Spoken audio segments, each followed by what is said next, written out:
Oke, jadi nama gamesnya itu Mountain Goats. Jadi ini tuh tipenya dice rolling. Jadi kita akan ngeroll dadu. Ya, jadi nanti setiap orang itu taruh pilih warna, satu warna.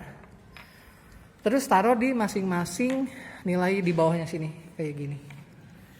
Ya, jadi masing-masing taruh satu. Terus taruh si poin-poin ini berdasarkan angkanya 5, 6, 7 sampai 10. Ya, dan ini di setting yang paling tinggi itu yang si warna hitam ini. Ceritanya kita tuh berlomba-lomba buat majuin si kambingnya sampai ke puncak gunung. Ceritanya gitu. Jadi nanti dimulai dari kita akan ngeroll dadu. Ya. Nah, kita boleh nentuin 2 angka. Tetapi angkanya itu ya waktu kemarin rulesnya tuh harus 22.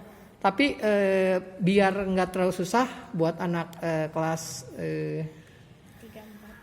3-4 gitu ya. 3-4 jadi boleh si angkanya dipecah berapapun. Harusnya kan 2 gitu. Yeah. Tapi kita boleh pecah jadi misalnya jadi misalnya 9 sama 9 atau nggak bisa karena ini yang gede. Misalnya kayak gini ya. Nah, misalnya kayak gini. Jadi 5 dan 6 gitu. Nah, si dadu-dadu ini buat apa? Buat majuin si ininya, si kambingnya, si goatnya. Jadi misalnya 6 sama 5 berarti angka 6 sama 5 misalnya yang warna kuning 6 sama 5 maju 1. Ya. Dan setiap kali ini udah sekali ngeroll permainan berakhir. Turn berakhir. Giliran pemain selanjutnya. Misalnya bila ngeroll cobain ngeroll. Nah, misalnya mau 9 sama 9. Berarti yang Bilal 9 bisa maju 2 kali. Misalnya contohnya gini, 1, 2. Nah, ketika udah sampai di puncak sini, dia dapat si poin yang ini. Ini tuh yang poin-poin yang harus dikumpulin. Betul, ini pegede victory point. Diambil si poinnya, ya. Nah, nanti misalnya Sabri ngeroll 6, 3. Misalnya Sabri warna merah gitu ya di sini. Dia ngeroll ini sama ini, berarti dia maju yang warna 5 ini merah 1 kena 5 dan angka 9. Angka 9 misalnya dari sini naik ke paling atas. Berarti yang sebelumnya udah ada di puncak di sini, dia mundur turun ke bawah. Dan Sabri yang dapat si 9-nya ini. Gitu. Yang ini perlu dibalikin enggak? Oh enggak.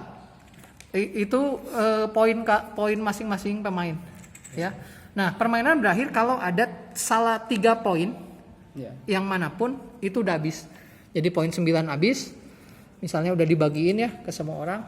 10 habis atau 5 habis. Pokoknya udah ada 3 poin yang habis di sini. Permainan berakhir, hitung si skor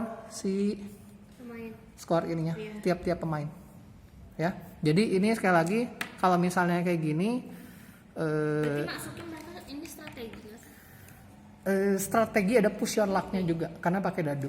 Karena dadunya kita nggak bisa manipulate gitu ya. Kita nggak bisa sih, maksudnya diatur-atur tergantung kitanya juga. Agak strategi tapi ada agak hoki-hokiannya juga, ada hoki-hokiannya juga. Intinya gitu. Nah, kalau setiap orang punya angka 5, 6, ini 6 ya titiknya di bawah. 5, 6, 7, 8, 9, 10. Kalau dia masing-masing punya 5-nya 1, minimal 1 ya. 6-nya 1, 7-nya 1, sampai 10-nya 1. Dia dapat bonus 15 poin yang ini. Yang pertama. Kalau yang kedua dapat, tapi tiap orang cuma bisa dapat 1. Ya, nggak bisa dapat 2. Jadi yang pertama dapat 15, yang kedua dapat 12, 9 sama terakhir dapat 6 poin. Udah gitu jumlahnya dihitung, yang paling gede itu yang menang. Ya. Ngerti? Oke, ya udah. Kita cobain aja dulu ya berapa round ya. Udah gitu dimulai dari Rachel.